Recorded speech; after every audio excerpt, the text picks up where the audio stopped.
Kobush Media. Pointé du doigt, encore une fois, du déjà vu à maintes reprises. C'est un bras de fer qui s'inscrit dans le cadre des tensions autour de la question du nucléaire iranien, selon vous ? Bonjour, merci pour votre invitation. Oui, en fait, c'est dans le cadre du programme nucléaire et de manière plus générale, dans le cadre de cette région où deux puissances s'affrontent de manière indirecte, mais ne veulent pas s'affronter directement. Pour faire un parallèle, c'est quand les États-Unis et l'URSS s'affrontaient. Donc ces deux pays veulent affirmer leur puissance. Chacun mène des actes de sabotage envers l'autre pays. L'Israël attaque les positions iraniennes en Syrie, au Liban, et l'Iran réplique de la manière qu'ils peuvent. La question la plus importante, c'est de savoir à quel moment une ligne rouge sera dépassée et qu'une guerre directe sera lancée. Telle est la question la plus importante. Alors, vous l'avez dit, des attaques plutôt en Syrie, qui visent justement les intérêts iraniens. Aujourd'hui, on assiste à un conflit plutôt en mer.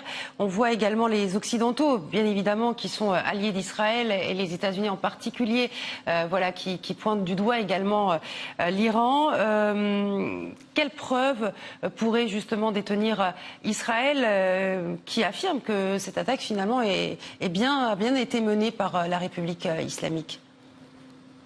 Pour vous dire, en vrai, je ne connais pas les preuves qu'ils peuvent avoir, mais ce qui est sûr et certain, c'est que, vous savez, quand l'Iran mène des actes de sabotage et nie tout le temps, en fait, c'est ce qui se passe tout le temps. Les attaques ciblées, ils assassinent, par exemple, des scientifiques iraniens. Tout le monde dit que c'est Israël et l'Israël ne nie pas et ne dit pas que c'est eux. Les Iraniens font la même chose. Ils mènent des attaques ciblées, ils font des sabotages.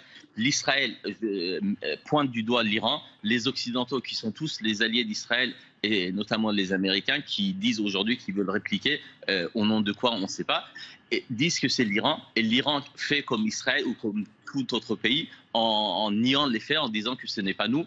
Mais on peut estimer que dans chacun des cas, les deux pays disent la vérité et les deux pays ne veulent jamais accepter que c'est leur part. Et quand le Premier ministre israélien dit que l'Iran doit faire face à ses responsabilités et accepter de porter la responsabilité de cette attaque, eux-mêmes, quand ils attaquent des bateaux iraniens ou quand ils font des assassinats ciblés, ne disent jamais que c'est eux et n'acceptent pas de porter cette responsabilité.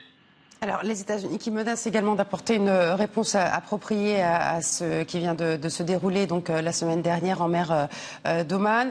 Tel Aviv qui demande des sanctions de la part de la communauté internationale. Quelles sanctions? On sait déjà que l'Iran est sous le coup de plusieurs sanctions, justement, concernant le pétrole. Exactement. En fait, l'Israël demande à ce que la communauté internationale impose de nouvelles sanctions. L'Iran est déjà sous sanctions, d'énormes sanctions de la part des Américains, du gouvernement Trump.